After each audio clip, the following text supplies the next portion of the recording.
देखो pair of linear equation में कल जो हमने लास्ट क्वेश्चन किया था that was question number 6, example 6 का सेकंड पार्ट था। सबको समझ आ गया था? आजो आजो आजो, सबको समझ आ गया था? किसी को कोई डाउट?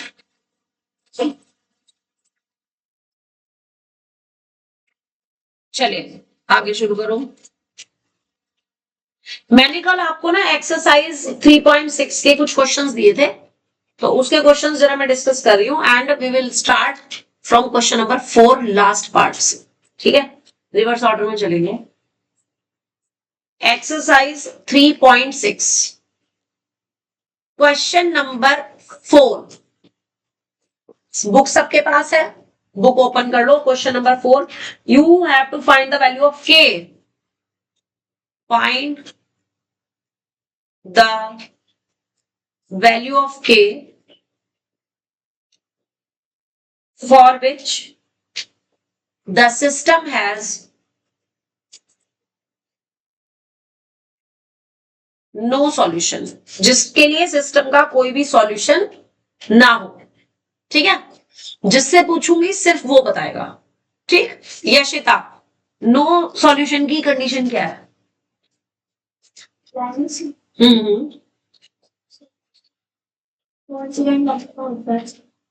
नो सॉल्यूशन, हाँ क्या कंडीशन?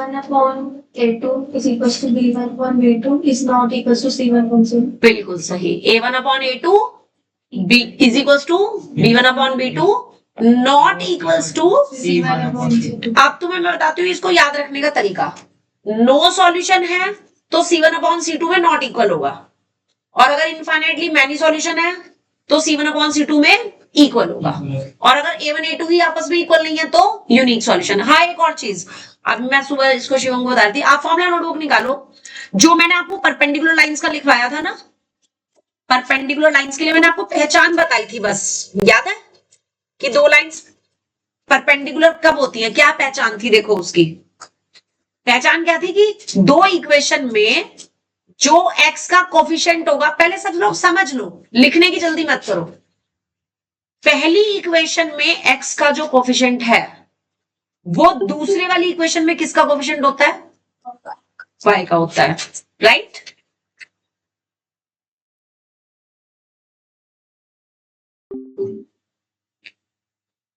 और पहले वाली इक्वेशन में जो हमारे पास y का कोफिशिएंट है वो दूसरे वाली इक्वेशन में किसका कोफिशिएंट होता है? x का होता है। और बीच में साइन कैसे होते हैं इसके? अपोजिट। अब जरा कॉमन सेंस लगाओ। अगर मेरे पास, जैसे इसकी पहचान के अकॉर्डिंग, जैसे मैंने ये इक्वेशन लिखी 2x + 3y = 7, तो इसके परपेंडिकुलर लाइन की इक्वेशन में x का कोफिशिएंट क्या होना चाहिए? 3 होना चाहिए। y का कोफिशिएंट क्या होना चाहिए? 2 होना चाहिए। बीच में साइन कौन सा होना चाहिए? माइनस। यहाँ पे जो मर्जी हो, 9 हो, 7 हो, 8 हो, 10 हो, कुछ भी हो, बस ये दो चीज होनी चाहिए, राइट? आप उसके अकॉर्डिंग यहां से देखो, जो दिस अपॉन दिस की वैल्यू है, यानी कि A1/B1 की जो वैल्यू है 2/3, और जो A2/B2 की वैल्यू है, A2/B2 की वैल्यू यानी 3/-2, तो उन्हें मल्टीप्लाई करने पर, यानी A1/B1 और A2/B2 की मल्टीप्लाई करने पर हमेशा -1 आएगा कि नहीं आएगा? हमेशा वही आएगा, right? So this is the main condition to check. क्यों? क्योंकि कई बार ना 1 मार्क में MCQ में आपको पेयर ऑफ लीनियर इक्वेशन दे दिया, अब उसके 4 ऑप्शन दे दिए। पहला दे दिया इंटरसेक्टिंग लाइंस, दूसरा दे दिया कोइंसिडेंट लाइंस, तीसरा दे दिया पैरेलल लाइंस, चौथा दे दिया परपेंडिकुलर लाइंस। तो 3 की कंडीशन तो आपको पता ही है चेक करने की, तो चौथी कंडीशन आपको यहां से पता चल जाएगी, और वैसे पहचान से भी पता चल जाएगी। तो अगर आपको कंडीशन नहीं भी लगानी तो आप देखते ही बता सकते हो कि लाइंस कैसी है, परपेंडिकुलर है कि नहीं, है ना? अदरवाइज ये कंडीशन कि A1/B1 multiply by A2 × B2 = -1 अगर हो तो लाइंस कैसी होती हैं? परपेंडिकुलर होती है। परपेंडिकुलरनेस का मतलब सॉल्यूशन कैसा है? यूनिक है, आप यहां देखोगे। और सिस्टम कैसा है? कंसिस्टेंट है। ठीक है, तो फॉर्मूला नोटबुक में जहां पर लिखा था वहां पे पहले ये चीज लिख लो। और तुम आ गया हो, यहाँ पे रखो अपना रजिस्टर, मुझे यहाँ पे दिखना चाहिए तुम क्या लिख रहे हो, ठीक है।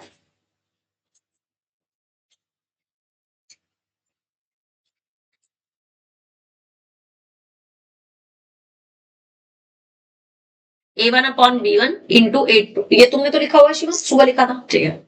A1/B1 into A2/B2 is equal to -1 अगर है तो lines are perpendicular, solution is unique, system is consistent. Ritesh समझ आ रहा है? और मैंने कल ये भी कहा था कि मैं आज सबसे सुनूंगी कि सारी कंडीशन मैंने जाने से पहले सबसे सुननी है, तो ये ध्यान रखना, जाने से 2 मिनट 5 मिनट पहले सब लोग सुनाएंगे, जो सही सुनाएगा उसकी छुट्टी होगी, जो नहीं सुनाएगा वो यही रहेगा, उसको हम 11th का पढ़ाएंगे फिर, ठीक है। 10th तो पढ़ नहीं रहा वो, फिर उसको 11th का पढ़ाएंगे। चलिए देखिए, अब आ जाओ क्वेश्चन पे जो हम कर रहे थे। यस, के फॉर विच, और इक्वेशन इसमें दे रखी है हमें थर्ड पार्ट में दे रखा था ax plus 5y is equal to 9, kx plus 10y is equal to 15 दे रखा था, ठीक है। यही है थर्ड पार्ट। चलिए अब क्या लिखेंगे पहले, फॉर कितने सॉल्यूशन है, नो सॉल्यूशन। क्या कंडीशन है जी फॉर नो सॉल्यूशन की, A1/A2, B1/B2, C1/C2, वैल्यूज रख देंगे। खुशी बोलो next step. 8/k yes is equal to 5/10. Yes 1/2 हाँ वही, equal to not equals to -9/-15. -9/-15, और माइनस से माइनस कैंसिल हो जाएगा, राइट। अब आपको तो के की वैल्यू निकालनी है, यहां से निकल जाएगी, 5 से दोनों कट गए, तो यानी 8/k इज इक्वल टू 1/2 से के की वैल्यू कितनी आ जाएगी, 60। That is the answer. Clear हो गया, सबका आंसर यही आ रहा था। करण अब तुम्हारी बारी है, second part, 2x plus ky is equal to 11, 5x minus 7y is equal to 5। बोलो करण, सॉल्यूशन लिखना है इसका, for no solution A1/A2, B1/B2 not equal, very good, आगे 2/5 K/7 या -7, -7 is not equals to -11/-5, right. Minus से minus cut जाएगा। अब आपकी मर्जी है, चाहे तो आप ये दो लो और चाहे आप ये दो लो, करो खुद से और मुझे के की वैल्यू बताओ। -14/5. यस, -14/5।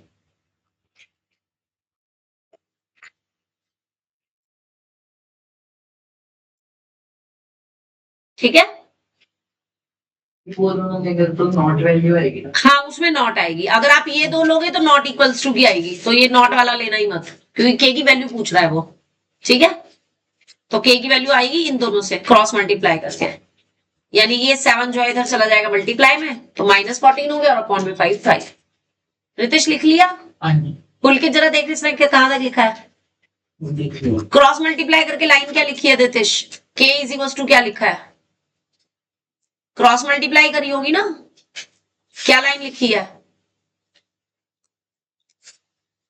के की 5 में मल्टीप्लाई होगी, 5 के लिखा नहीं लिखा, और 7 की 2 में होगी माइनस के 14 लिखा नहीं लिखा। आपने क्या किया, ये लिया और उसके बाद सीधे ये लिखा, सही कह रही हूँ, डायरेक्ट नहीं लिखना, करके लिखना है, माइनस के 14/5, ठीक है। उसके बाद फर्स्ट पार्ट जो था kx -5y is equal to 2, 6. Shubham तुम बताओगे 7. बोलो. For no solution A1 upon A2. Very good. Not equal not equals to C1 upon C2. Graph notebook सबने ले लिया है? हाँ बस ठीक है, क्योंकि 1-2 दिन में हम उसका भी शुरू करेंगे. पहले तो हम एलिमिनेशन और सब्स्टिट्यूशन मेथड पढ़ेंगे, कल पढ़ेंगे, ठीक है, और उसके बाद उसका ग्राफिकल मेथड करेंगे, ठीक है. तो A1 upon A2 equal B1 upon B2 not equal C1 upon C2. आगे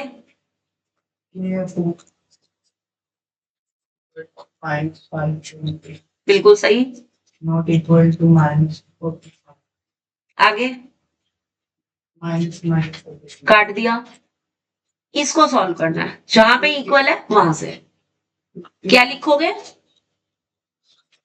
ये लिखना है, वर्ड्स में लिखना है. कुछ बच्चे पता क्या करते हैं, ये वर्ड तो लिखते नहीं, वो क्या करते हैं यहाँ पे ऐसे क्रॉस लगा देते हैं. अब उसमें क्या होता है, टीचर को कंफ्यूजन हो जाएगा कि बच्चे ने या तो स्टेप कट कर रखा है, समझ रहे हो? तो कटिंग नहीं करनी, आपने ऐसे क्रॉस लगाना नहीं है, आपने वर्ड्स में लिखना है क्रॉस मल्टीप्लाई. और ये लिखना भी जरूरी है. क्रॉस मल्टीप्लाई वर्ड लिख करके उसके बाद जब मल्टीप्लाई करोगे तो 2k इज इक्वल्स टू -30 आ जाएगा.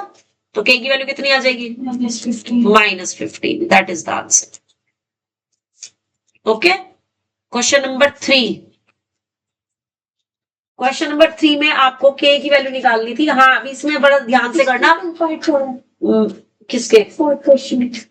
अब वो भी बता देंगे, कोई नहीं. हाँ वो नेक्स्ट पेज पे है ना अभी, वो बता देंगे. क्वेश्चन नंबर 3 में भी मैं अभी सारे नहीं बता रही, मैं एक एक दो क्वेश्चन बता रही हूँ जो इंपॉर्टेंट है. क्वेश्चन 3 इंपॉर्टेंट है, उसका कारण सुन लो क्या है. इसमें ना आप जब कंडीशन लगाओगे, पहली बात तो हम इनफाइनाइटली मैनी सॉल्यूशन के लिए, इनफाइनाइटली मैनी सॉल्यूशन में कंडीशन क्या होती है ओम? बिल्कुल सही, दोनों तरफ इक्वल का साइन होता है. तो अब क्या होता है कि बच्चे ना सिर्फ एक साइड से वैल्यू निकाल करके आंसर लिख के आ जाते हैं, वो चीज नहीं करनी. आपको दोनों से वैल्यू निकालनी है और दोनों उसको सॉल्व करके जो k की कॉमन वैल्यू आएगी वो आपका आंसर होगा. क्योंकि कई बार ऐसा होता है जब हम शुरू के 2 को सॉल्व करते हैं तो k की 2 वैल्यूज आ रही होती है, जब लास्ट के 2 को सॉल्व कर रहे होते हैं तो k की उन्हीं दोनों में से सिर्फ एक वैल्यू आ रही होती है. तो जो कॉमन वैल्यू है वही आपका आंसर माना जाएगा, दोनों वैल्यूज आंसर नहीं होगा. तो इसलिए ये क्वेश्चन इंपॉर्टेंट है और इसके सारे पार्ट हम यहां पर करेंगे. सो इसके 6th पार्ट से write down. Find the value of k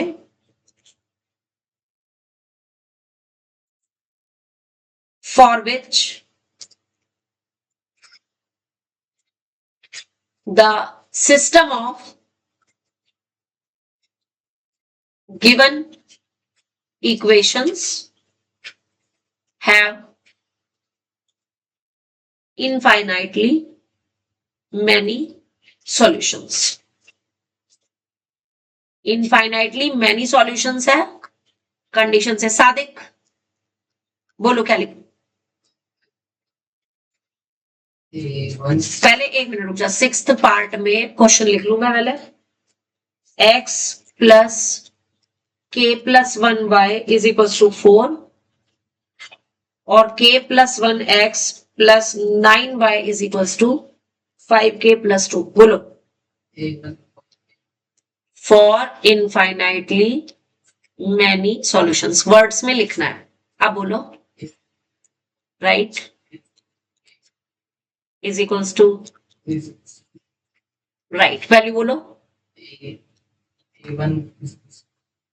अब A1 अलग से लिखने की जरूरत नहीं है ना, इसमें वैल्यू डायरेक्ट डाल दो इसमें. बोलो कितना लिखेंगे? k plus 1. रितेश समझ आ रहा है? ओके. k प्लस 1 और 9 माइनस 4 माइनस ब्रैकेट 5. बिल्कुल सही. माइनस लगाना कंपलसरी है और क्योंकि यहाँ 5k प्लस 2 2 टर्म्स है तो इसको ब्रैकेट में लिखना भी कंपलसरी है. तो इसमें जो ये वाला पार्ट है इस पे ध्यान देना. ये 4 इधर गया माइनस में हो गया, ऐसे ये पूरी की पूरी टर्म जब इधर जाएगी तो माइनस और ब्रैकेट लगाने के बाद ऐसे लिखना है. कई बच्चे ऐसे लिखते हैं माइनस 5k प्लस 2, गलत हो जाएगा वो. अगर आपने माइनस 5k प्लस 2 सिंपल लिख दिया ना बिना ब्रैकेट के तो वो गलत हो जाएगा. क्यों होगा गलत? क्योंकि माइनस 5 के प्लस 2 का मतलब है माइनस के 5 के और माइनस के 2, और आप लिख रहे हो माइनस के 5 के प्लस 2, तो दोनों सेम थोड़ी हुए, डिफरेंट हो गया ना, तो इसलिए ब्रैकेट लगाना जरूरी है। ये बात समझ आ गई या नहीं अच्छे से? ठीक है, करो अब सिंप्लीफाई। अब आपने पहले इन दोनों को लिया और फिर आप इन दोनों को लोगे, तो पहले पार्टीशन बना लो अपने पेज में, अपने पेज में पार्टीशन बना लो और फिर स्टार्ट करो। एक तरफ लिखो 1/k+1 और यहाँ k+1/9, और यहाँ पे k+1/9, और माइनस से माइनस कैंसिल हो जाएगा, तो ये हो जाएगा आपका 4/5k+2 +2, राइट। अब सेम वर्ड लिखना है, क्रॉस मल्टीप्लाई। तो जब आप k+1 की k+1 में करोगे, you will be getting k+1 whole square. अब बच्चे पता क्या करते हैं, अब अच्छा तुम्हारे दिमाग में क्या आया सबसे पहले? रूट करके तुम लोग क्या करोगे, इसका होल स्क्वायर खोलोगे, वही करने वाले हो। रूट कर लेते हैं 9 पे। Yes, k+1 is equals to ±√9, कितना आ गया? +-3, +-3, है ना। तो यानी कि k की दो वैल्यूज आएंगी, एक बार तो k+1 को 3 रखेंगे, एक बार k+1 को -3 रखेंगे। तो यहां से जब 1 इधर जाएगा माइनस में जाएगा, ओम कितनी आएगी यहां से वैल्यू? 2 आ जाएगी, और यहां से कितनी आएगी? -4। दो वैल्यूज आ रही है यहां से, यानी पहले केस से आपकी k की दो वैल्यूज आ गई। Noted down.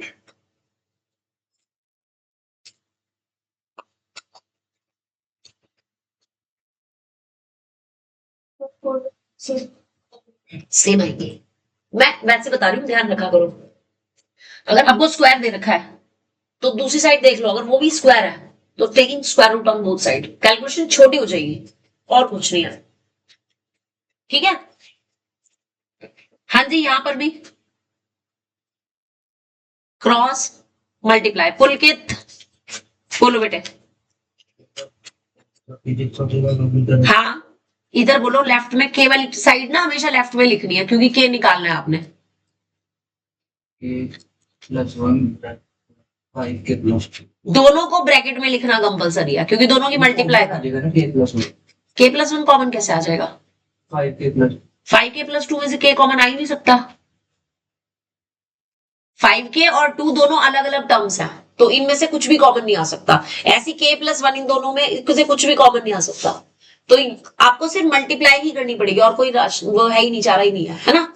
तो k से दोनों की मल्टीप्लाई करो, फिर 1 से दोनों की मल्टीप्लाई करो। बोलो जरा पुलकित, क्या आएगा?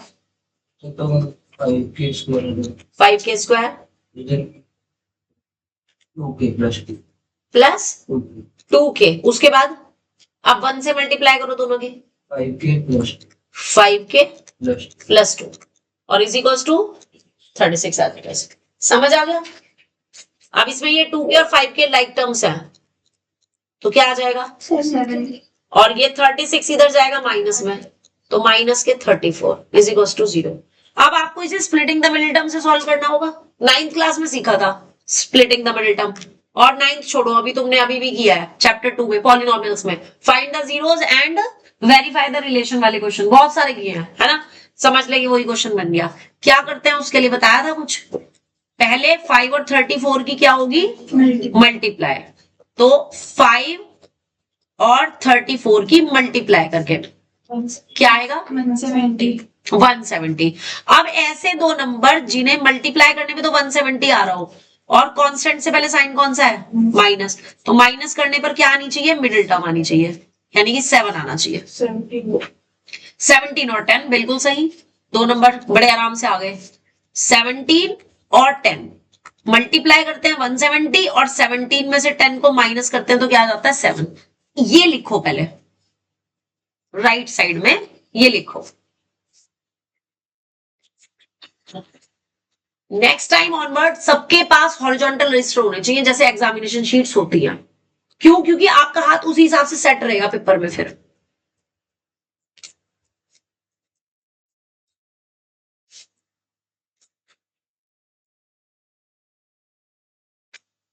लिख लिया बेटे यहां तक? डन। अब समझो, इधर देखो क्या था यहाँ पे, प्लस के 7k थे, इसको दो पार्ट्स में स्प्लिट करना है। यहां 7 को 7k लिखा, तो यहां पर भी मैं k लगाऊंगी, यानी कि 7k की जगह मुझे क्या लिखना है, 17k माइनस 10k। स्प्लिट हो गई middle term, middle term split हो गई।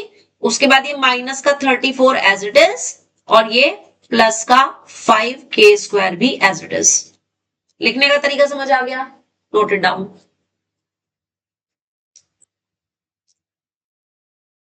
क्लियर? आप कॉमन लेंगे, आप कॉमन लेने का तरीका देखो, कोई जरूरी नहीं है कि मुझे शुरू की दो टर्म्स में से कॉमन लेना है, दो में से, इसमें से भी ले सकती हूँ मैं, अदरवाइज मैं इसमें और इसमें से भी ले सकती हूँ। मैं इन दोनों में से क्यों लेना चाह रही हूँ कॉमन, क्योंकि 5 भी कॉमन आ जाएगा, है ना, और फिर इसमें और इसमें से कॉमन ले लेंगे तो 17 कॉमन आ जाएगा, है ना। तो इसलिए हमने इसको अंडरलाइन कर दिया और टिक लगा दिया ताकि पता रहे। अब इसमें और इसमें से मैंने क्या कॉमन ले सकती हूँ मैं, 5 और k, है ना। पुलकित क्या बचेगा इसमें और इसमें से, -5 नहीं यहाँ पे तो k बचेगा ना एक, और यहाँ पे माइनस का 5 बचेगा, 2 बचेगा, 2 बचेगा, बिल्कुल सही। और इन दोनों टर्म्स में से, हाँ इसमें और इसमें से क्या कॉमन आ जाएगा, क्या कॉमन ले कि k -2 ही बचे, तो k के साथ क्या है +17, तो प्लस का 17 कॉमन ले लेंगे। नेक्स्ट स्टेप क्या बन गया, k -2 और 5k + 17। तो यहां से k की दो वैल्यूज आ रही हैं, यस, k की वैल्यू एक तो 2 आ रही है और एक k की वैल्यू -17/5। शिवम नोट करो, दो वैल्यूज आ रही है। अब कॉमन वैल्यू क्या है, yes, this is the common value. तो हमारा फाइनल आंसर क्या होगा, देयरफॉर आंसर इज k = 2। और ये 3 नंबर का एक क्वेश्चन पेपर में समझ लो कि 110% आना ही आना है, जिसमें आपको दोनों साइड, और आता भी इनफाइनाइटली मैनी सॉल्यूशन के लिए, क्योंकि उसमें यही कंडीशन है, दो पेयर बनेंगे, दो इक्वेशन सॉल्व होंगी, दोनों से दो दो इक्वेशन वैल्यू आएंगी, जो कॉमन वैल्यू होगी वो आंसर है। तो 3 नंबर का ये क्वेश्चन आना ही आना है, टेस्ट में भी आना है। टेस्ट पता है सबको कब है, संडे। संडे को मैं ऐसा क्वेश्चन जरूर दूंगी, 3 नंबर का ही दूंगी। समझ आ गई बात, पॉलिनोमियल्स का। और एक और चीज, एक क्वेश्चन वो जरूर आएगा पॉलिनोमियल का 3 नंबर का, जिसमें ये पॉलिनोमियल में किया था आपने, इसमें तो नहीं आया ये खैर, बट मैं वो एक क्वेश्चन जरूर दूंगी पॉलिनोमियल का इसमें, कि find the zeros and verify the relation. वो 3 नंबर का एक क्वेश्चन मैंने इस टेस्ट के साथ देना ही देना है, तो वो तो सबने करना ही अच्छे से प्रिपेयर, जिसमें आप और मैं ये भी बता दूं, सिर्फ और सिर्फ रूट वाली इक्वेशन दूंगी मैं, तो उन्हीं की प्रैक्टिस करना। जहां से मर्जी निकाल लो वो क्वेश्चन, नेट से निकाल लो, अपनी बुक से निकाल लो, जहां से मर्जी निकाल लो, तुम्हारे पास कोई एक्स्ट्रा बुक हो वहां से निकाल लो, लेकिन दूंगी मैं रूट वाला ही। रूट वाली इक्वेशन होगी जिसके रूट्स आपके अल्फा और बीटा किसमें आ रहे होंगे, रूट में। समझ आ रही है बात, तो उसकी अच्छे से तैयारी कर लेना भाई। अभी बता दिया मैंने तुम्हें, 6 नंबर बता दिए हैं, मतलब 3 नंबर का ये क्वेश्चन हो गया और 3 नंबर का वाला, 2 टाइप के क्वेश्चन आपको बता दिए हैं। ठीक है जी, अगला आ जाओ अब इसके 5th वाले पार्ट पे। अब मैक्सिमम पार्ट आप करोगे, ठीक है। 5th पार्ट पे kx + 3y = 2k + 1 और 2 ब्रैकेट में k + 1x + 9y = 7k + 1।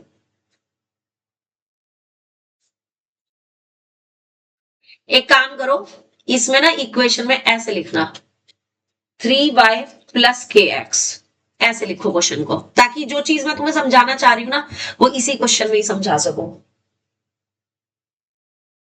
पहली इक्वेशन है 3y + kx = 2k + 1 और दूसरी है 2 × k + 1x + 9y = 7k + 1। लिख ली इक्वेशंस, नहीं लिखी, लिख ली, तो फिर ऐसे क्यों कर रहे हो, ऐसे ऐसे हाँ होता है कि ना होता है, मैं ही कंफ्यूज हो गई हूँ। सबको समझ आ रहा है, चलिए। और वही चीज है कि इनफाइनाइटली मैनी सॉल्यूशंस के लिए फाइंड के, ठीक है। बोलो करण क्या लिखूं सॉल्यूशन में,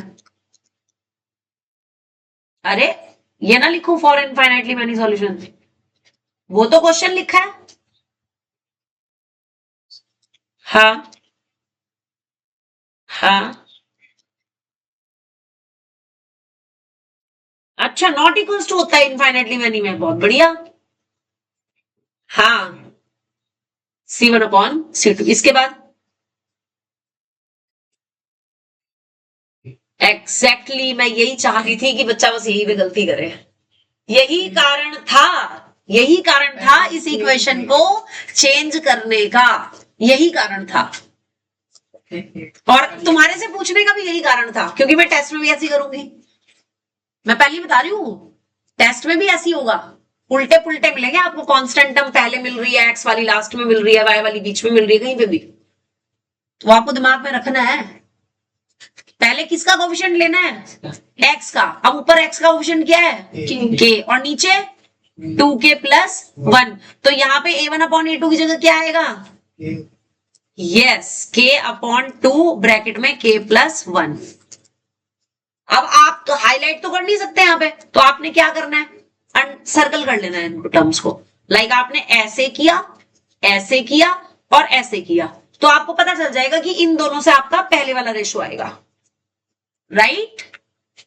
फिर तुम लोग टेस्ट में जब तैयारी करोगे या पेपर में तैयारी करोगे और इस क्वेश्चन को पढ़ोगे, तो तुम्हारा ध्यान सीधे यही जाएगा कि हमने ये सर्कल क्यों बनाया है, क्यों बनाया सर्कल, क्योंकि ये एक्स वाली टर्म है जिससे मुझे रेशो क्या मिलने वाला है, A1/A2। Is that clear, very good.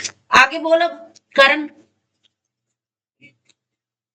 Yes, 3/9 is equals to minus और ब्रैकेट लगा करके, और यहां पे बिल्कुल सही 7k+1, जिसमें इस माइनस से माइनस कट गया, है ना। चलो रितेश तैयार हो जाओ सब। पहले ये दोनों ले, यहां पे बता क्या लिखूं, बोलो। k/, 2k+1 हाँ = 3/9। ठीक है, 3 से काट दूं, हाँ, अब क्या लिखूं, साथ साथ लिखते रहो। क्या क्या लिखूं, 2 हाँ बोलो, हाँ बोलो। 1 की होगी ना इसमें पूरे में नीचे, तो क्या आएगा, 2k+1 हाँ स्क्वायर, नहीं 2 स्क्वायर नहीं आएगा, तो ऊपर वाला के स्क्वायर क्यों आएगा, ऊपर वाले की तो इधर मल्टीप्लाई हो जाएगी, वो तो राइट में चला गया ना। कितना आएगा, 1.3।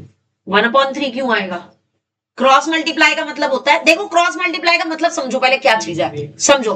अगर यहाँ पे a और अपॉन b है और यहाँ पे C/D है, अब मैं अगर क्रॉस मल्टीप्लाई कर रही हूं, तो ये बच्चे बहुत कंफ्यूज होते हैं कि क्रॉस मल्टीप्लाई एक्चुअल में मतलब क्या है। क्रॉस मल्टीप्लाई का मतलब है जैसे मैंने इन दोनों की मल्टीप्लाई की तो इसको एक तरफ लिखना है, लाइक मैंने लेफ्ट में लिख दिया, तो दूसरे की जो मल्टीप्लाई करेंगे ना उसको हम राइट में लिखेंगे। समझ आ गया ना अच्छे से, हाँ, अच्छी तरीके से। अब बता फिर क्या लिखूं मैं यहाँ पे, वेरी गुड, ये इतना अच्छा समझ आया, तब भी ये 1 बोल रहा है। मैंने 1 की इसके साथ मल्टीप्लाई करके लिख दिया है, मैंने ये देख ये मल्टीप्लाई कर दी और यहां लिख दिया। अब तेरे को क्या करना है, तेरे को ये वाली मल्टीप्लाई करनी है ना, तो फिर क्या आएगा, 3 और k की मल्टीप्लाई करके क्या आएगा, 3k आएगा, बस इसमें कोई सोचने वाली बात ही नहीं है। आगे आप सिंप्लीफाई कर इसको, ब्रैकेट ओपन करो, 2 की दोनों मल्टीप्लाई, +1 1 क्यों, नहीं, और बहुत बढ़िया, नहीं, हाँ, 2 पंजा कितने होते हैं, 2 ये तो फिर 3k आगे। अब क्या करेंगे, अब 2k+2 को 4k लिख दें, फिर क्या करें बताओ, k वाली टर्म एक ये रही, इसको इधर ले जाओ, लाइक टर्म को एक तरफ लेकर के जाएंगे और ये 2 यहाँ पे एज इट इज रहेगा। कितना आएगा अब ये, नोट करो। समझ आया, नहीं समझ आया तो दोबारा पूछ लो, नहीं आया, आ गया, ओके। खुशी सेकंड पार्ट सॉल्व करना है। 3/9 3/9 जो कि कट के 1/3 रह गया is equals to 2k plus 1 2k plus 1। upon 7k plus 1 yes आगे क्या लिखे हैं? 7k क्रॉस मल्टीप्लाई ना लिखे हैं। देखो मेरी बात सुनो, ये वर्ड लिखना जरूरी होता है, ठीक है? ये लिखना है सबने, कंजूसी मत करो, 2 वर्ड्स लिखने में कंजूसी मत करो। बोलो आप cross 7k plus 1 7k plus 1 क्योंकि इसकी मल्टीप्लाई 1 में है। equal to 3 bracket 2k plus 1 बिल्कुल सही। आगे सिंप्लीफाई करेंगे खुद से सब लोग। 7k plus 1 is equal to इधर 6k plus 3 3। अब इसको इधर ले गए, 7k के साथ 6k माइनस में आ गया और 1 को कहां ले जाएंगे? इधर, तो वो 3 के साथ माइनस में आ जाएगा। बोलो कितना आएगा? सादिक लिख लिया? Okay k equal to 2 2। अभी तो दोनों सेम ही वैल्यू आ रही हैं, तो hence answer is k is equals to 2। बोलो जी क्लियर है सबको? तो इस टाइप के क्वेश्चन में k की जो 2 वैल्यूज आती हैं उनको सॉल्व करके कॉमन वैल्यू आपको बतानी है, ठीक है? अब बाकी क्वेश्चन एक एक क्वेश्चन करके मुझे चेक कराओ